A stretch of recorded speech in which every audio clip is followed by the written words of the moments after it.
Hi, everyone. So we're today going to talk about a little bit about visual rhetoric, but also rhetorical analysis. So I know that we read about rhetorical analysis last week, but I think it's really important that we also just talk about it here a little bit. Rhetorical analysis and rhetoric are these fancy words that we use in 101 and 102 for things that you really see and skills that you use every day. So rhetoric is just the art of persuasion. They are persuasive words.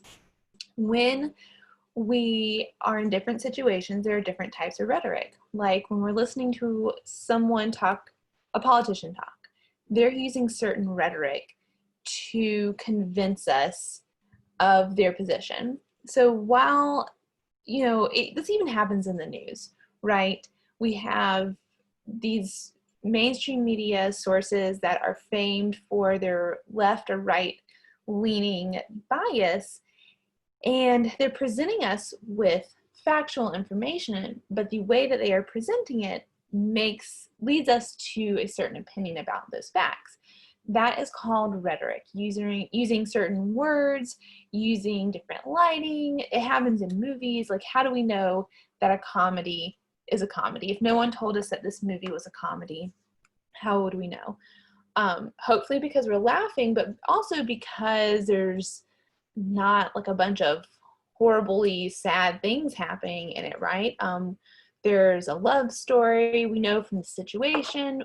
We know from the lighting, to go in a different direction. When we're watching a mystery or a horror movie, we know that it's scary because the lighting's very low. People's faces are in shadows. We know that we're not getting the whole story because we can't see everyone's full face. Certain tropes are being executed. Certain things, certain rhetoric, and this is where visual rhetoric will come in, are cueing us into how we are supposed to be persuaded. Rhetorical situation and rhetorical analysis are very much the same thing. Like the stuff that we see and do every day, we just don't think about it as rhetoric or rhetorical situation.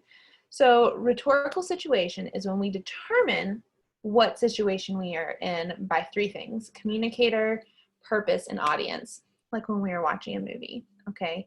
Who is this movie playing to? Is it an adult crowd or a kid crowd? What's the purpose of this movie?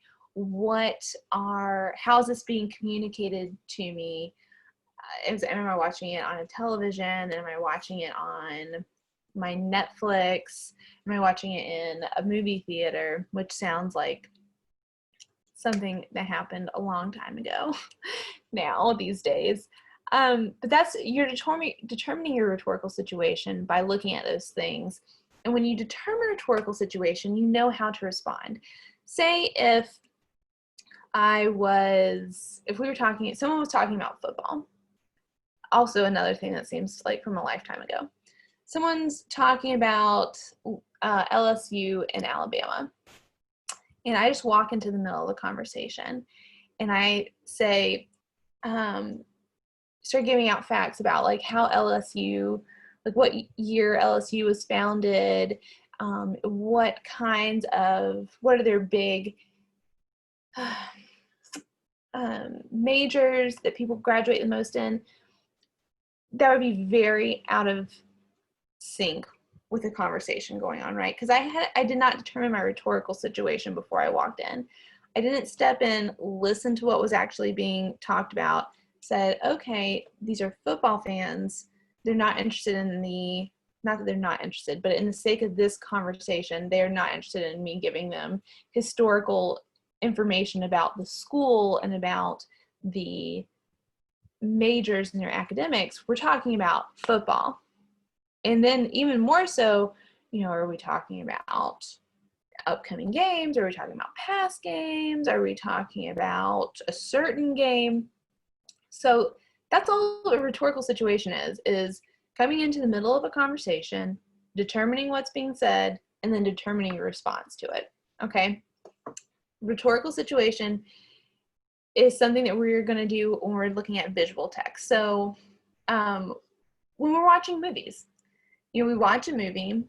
We don't like look at a movie poster and say, oh my gosh, I hated that movie. Why? Because we haven't seen it yet. We can't respond to anything that's actually happened because we have not actually watched it. So we watch it and we determine, is it a comedy? Who is this movie for? What is the message being sent to me? And sometimes we have to watch it a couple times, right, to gather that information. And then we decide whether we like it or not, what's our response to it. Even if we don't think I'm responding to it this way, our response to it is joy, sadness, disgust, hatred. That is your response. So you determining a rhetorical situation happens every single day when you're eating, a sandwich. What is your response to it? What is this sandwich made of? Who made this sandwich for you? Because that, though we like to admit it or not, really determines how something tastes. Sometimes it just tastes better when your mom makes it for you or when your significant other makes it for you. Sometimes it tastes bad because of that. So anyways, we have talked about doing this with text. And I think when we come to an English class, that's really what we think about that we're going to be doing is we're going to be reading novels and short stories and talking about what it means. But really, it's with anything that we're viewing. And so for this lecture, we're going to be talking about visual texts. So visual texts aren't just, us reading words. They are paintings, they are advertisements, and we're going to look at an advertisement right now. They're memes. Oh my gosh, they are memes. I know that everyone in this class has seen a meme, and what's being presented, what text are they using. If we ever see, a font that's like Comic Sans or something, that elicits a certain response in us, right? The font, the color of the words, the size of the words, the picture that's being used, it's all part of logos, ethos, and pathos, which we are going to read about this week. And the certain appeals that are being made to us, what message is being sent to us, that is extremely important.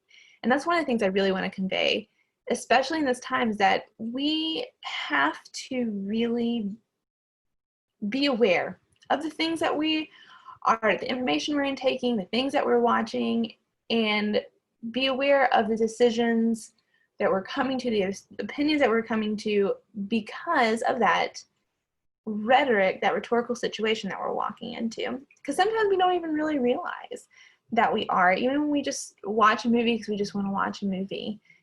After we have left that viewing experience, we are walking away with different information, different opinions than we had previous to that. So everything, when we look at a visual text in this class, everything means something. The angles, the subject placement, why is this thing placed right here? It is never going to be just because, okay? Like, oh, someone just thought it would look good there, especially when we're looking at ads. Someone put that object there, that person there, in that lighting, in that outfit for a reason, to make you feel and think a certain way. Sometimes that gets away from people. How many ads have you seen? Not even ads, but like t-shirts. And there's sometimes I read an article about a t-shirt company or clothing company has taken down a t-shirt because it was so horribly offensive. And I look at the t-shirt and I'm like, how many people did this go through before it, hit the stores and everyone was like, this is a good idea. This is horrible. I remember there was I forget who put it out, what company put it out, but there was a shirt it was a Kent State shirt, and there was like blood splatter. It looked like blood splatter, but it turns out that it was just like a design, and there was a shooting at Kent State. So that's why it was like, what? Or a hospital one time, I was looking at these people who had one job, and this hospital had a new paint job, and there were red pathways going to each of the rooms, but it looked like bodies had been dragged out of the rooms. And in a hospital setting, that's probably not the image that you want to go for, but they weren't considering their visual rhetoric, okay? They weren't considering the, different ways that might be interpreted. So, and that is very important. So what you're going to do is you are going to interpret visual text, visual pieces of information, and your interpretation is not going to be wrong. So I don't want you to, that's what your attendance assignments are about this week. Selecting visual text and interpreting them, talking about the rhetorical analysis of them. So, and whenever you interpret something, as long as you can back it up with actual evidence, like, and when I say actual evidence, when I can look at a picture and say, okay, there is a vase, on that table right there, I can get behind that interpretation. When you're making things up, like, oh, what you can't see behind the model is the, so you can't make up something that we can't see. I have to be able to see the things that you're using to support your interpretation. Okay, so that brings us to rhetorical analysis. Rhetorical analysis is one of my favorite things because it is such a $10 word for a skill that we literally use every single day, whether we realize it or not. So it's a skill that we learn in English 101. It is a very important skill that we learn in English 101, but it's a skill that you already know. You already use it. So when you do a rhetorical analyzation, I'm sorry, I do not know how to make fancy videos yet. You describe, interpret, evaluate, okay? When we think of doing that that's the thing that we think of when we think about English 101, like, oh, what does it mean? What does this text mean? I don't want to read it and say that it means something that's the wrong thing. That's never going to happen, okay, unless you just make something up.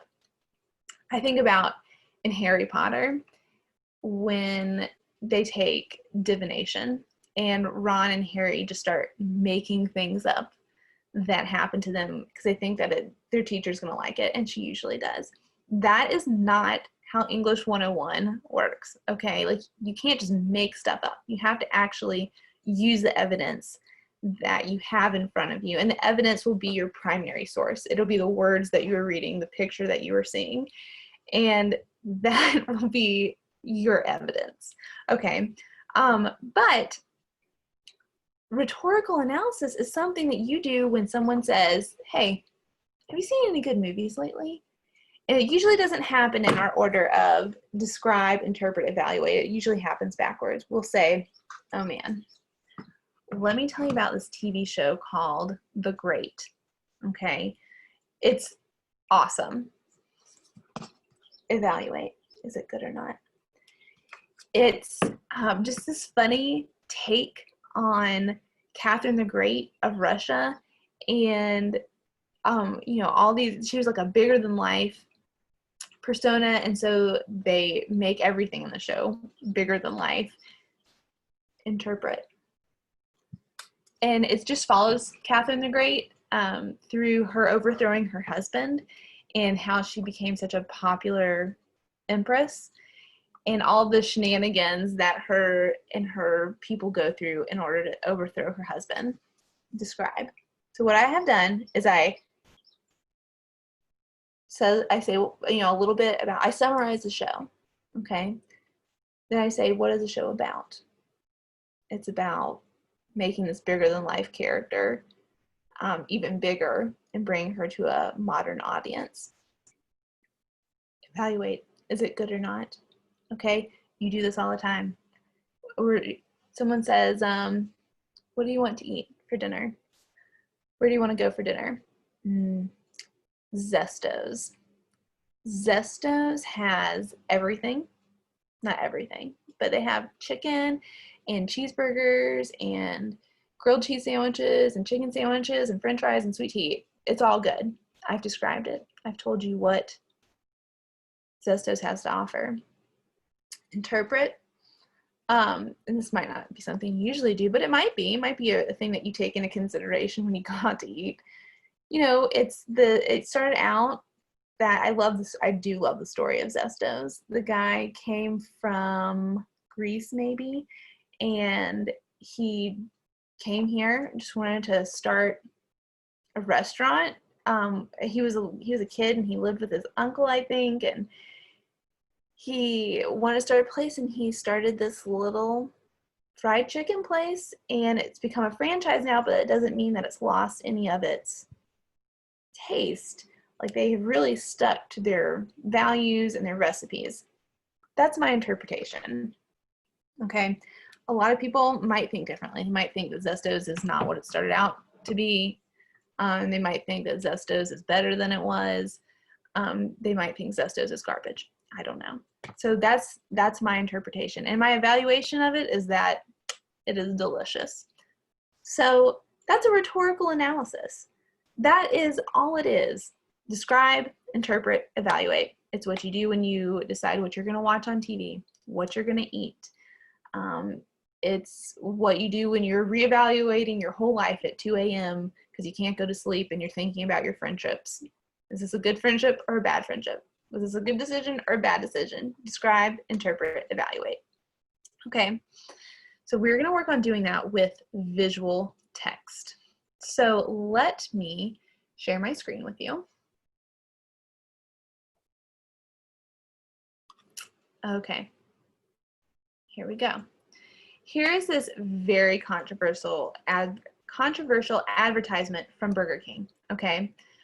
What we're gonna do is, whenever you've seen a really good movie, you usually go back and watch it again, or a movie that you weren't quite sure about, so you feel like you had to watch it again. So you watch it again to form your opinion. So what we're gonna do is we're gonna view this, we're gonna just look at the advertisement, read the whole thing, from the top to the bottom, look at the pictures, just intake it, okay? So we see it just tastes better. We see this model, we see the sandwich. It'll blow your mind away. You know, how much is it? You can read all this. Feel your desire for something long, juicy, and flame grilled with the new BK Super 7-incher. Yearn for more after you taste the mind-blowing burger that comes with a single beef patty topped with American cheese, crispy onions, and the A1 thick and hearty steak sauce. Okay. So now we're going to go back and critically read it. So we actively read it by just, you know, taking in the information. Okay, reading it out loud, making sure you saw everything. Critically reading is what English is all about. It's when we say, okay, let me look at this with a critical eye. What do you mean by this? My husband hates that. I'm such an English person, because I'm like, okay, you said that you did the dishes, but what did you really mean by that? He's like, oh my gosh, I just did the dishes. That's what critically reading means, okay? So let's critically read this. Let's look at the obvious thing. Okay, we have this model with bright red lipstick on, so it draws our attention to her mouth. We have this sub sandwich going towards her open, surprised mouth. Our big words on here, the biggest words on here are, it'll blow. Okay. And the name of this thing is the BK Super 7-incher. Our rhetoric is, fill your desire for something long, juicy, and flame grilled. Yearn for more after you taste the mind-blowing burger. Okay. This is a bit much for a burger, okay? Like, it is very sexualized. And we are drawn, what messages are they sending us? I mean, I'm not going to tell you. I feel like we can all look at this and tell what they're trying, this dirty little joke that they're trying to get away with. So it's very controversial because, first of all, sorry, a giant helicopter just flew over my house. I don't know if you heard that. Wow. So, okay. So sorry. So, you know, yes, some people might think it's funny, but also some people might have trauma related to this. Who is this message for that is supposed to think this is funny? That's the thing that we have to consider. Who is the audience? There is a specific audience that this is geared towards. And what we have to understand is that there are certain audiences that this is not geared for, which is very bad for a business advertisement, because you don't want to exclude a bunch of people and just focus on this one group of people who dine at your restaurant. Like, as a mother, I'm not going to think that this is very funny. I'm going to be like, that's disgusting. And I'm going to take my kids to McDonald's. You just lost, I don't even know how many of us there are, 3 people's business, okay? So when we are looking at like a business advertisement and we look at this and we are rhetorically analyzing it, we're describing what happens when we just look at it, when we actively read it, we're interpreting it like this is supposed to simulate something. And also we're interpreting who this advertisement is for. We evaluate it by saying that's disgusting, or this is not good business, because it's excluding not just one group of people, but a lot of group of people. If this is made for heterosexual men, if you are not a heterosexual man, this advertisement is not for you. So it's not good business when you're excluding everyone, almost everyone, in favor of one group of people. This happens all the time, okay? There are, we see this a lot with like pieces of art, which is different, okay? It's different when it's a piece of art, though. And I hope you can think of why. It's different when it's a piece of art, because usually that artist is not putting it out there to make a bunch of money, or if they are, they only need one person. And usually that one person who buys it is going to be in the group that piece of art is for, that's going to buy it. When you have a business that depends on a lot of people buying your product, you want to appeal to a lot of people, okay? So that's rhetorical analysis, and that's looking at a visual text. For your attendance assignments, you can use an advertisement, you can use a piece of art. You can't, for your first attendance assignment, you're going to choose anything you want. And yeah, okay. If you have any other questions, please let me know. And this is not going to be the last thing that I let you see in this lecture today. Okay, so there are visual texts all the time, everything. And I know that's exhausting to think, because sometimes we just want to exist, especially during this time. There's always so many things to think about. We feel like the world is just resting on our shoulders. I absolutely get that. But sometimes it is fun and interesting to look at the things that we are looking at and what messages are being sent and how we are interpreting that information, how it helps us form our opinions, how it helps us communicate with the outside world. Okay? So if you have any questions, let me know. Thank you.